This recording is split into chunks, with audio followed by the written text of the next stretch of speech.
On Saturday morning, Elizabeth and Mr. Collins met for breakfast a few minutes before the others appeared, and he took the opportunity of paying the parting civilities which he deemed indispensably necessary. "I know not, Miss Elizabeth," said he, "whether Mrs. Collins has yet expressed her sense of your kindness in coming to us, but I am very certain you will not leave the house without receiving her thanks for it. The favor of your company has been much felt, I assure you. We know how little there is to tempt anyone to our humble abode. Our plain manner of living, our small rooms and few domestics, and the little we see of the world, must make Hunsford extremely dull to a young lady like yourself, but I hope you will believe us grateful for the condescension, and that we have done everything in our power to prevent your spending your time unpleasantly." Elizabeth was eager with her thanks and assurances of happiness. She had spent 6 weeks with great enjoyment, and the pleasure of being with Charlotte, and the kind attentions she had received, must make her feel the obliged.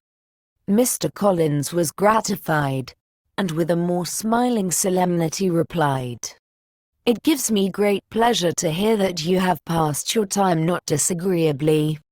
We have certainly done our best, and most fortunately having it in our power to introduce you to very superior society, and, from our connection with Rosings, the frequent means of varying the humble home scene.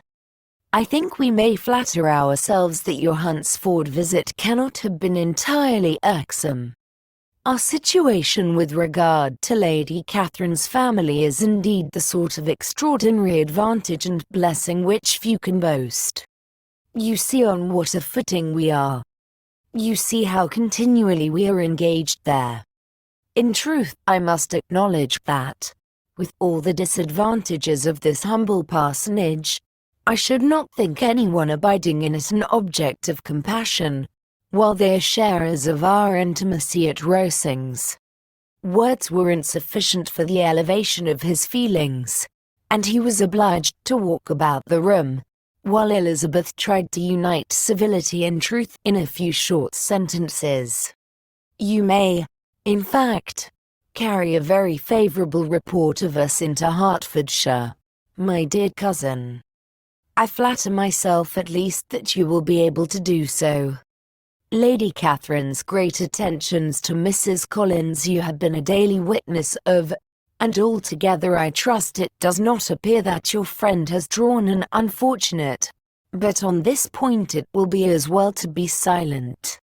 Only let me assure you, my dear Miss Elizabeth, that I can from my heart most cordially wish you equal felicity in marriage. My dear Charlotte and I have but one mind and one way of thinking. There is in everything a most remarkable resemblance of character and ideas between us. We seem to have been designed for each other." Elizabeth could safely say that it was a great happiness where that was the case, and with equal sincerity could add, that she firmly believed and rejoiced in his domestic comforts. She was not sorry, however, to have the recital of them interrupted by the lady from whom they sprang. Poor Charlotte, it was melancholy to leave her to such society. But she had chosen it with her eyes open, and though evidently regretting that her visitors were to go, she did not seem to ask for compassion. Her home and her housekeeping, her parish and her poultry, and all their dependent concerns, had not yet lost their charms. At length the chaise arrived, the trunks were fastened on, the parcels placed within, and it was pronounced to be ready.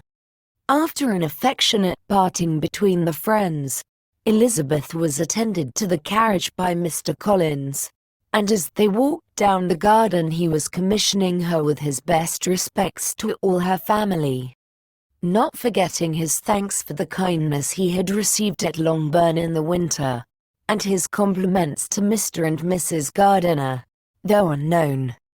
He then handed her in, Maria followed, and the door was on the point of being closed, when he suddenly reminded them, with some consternation, that they had hitherto forgotten to leave any message for the ladies at Rosings.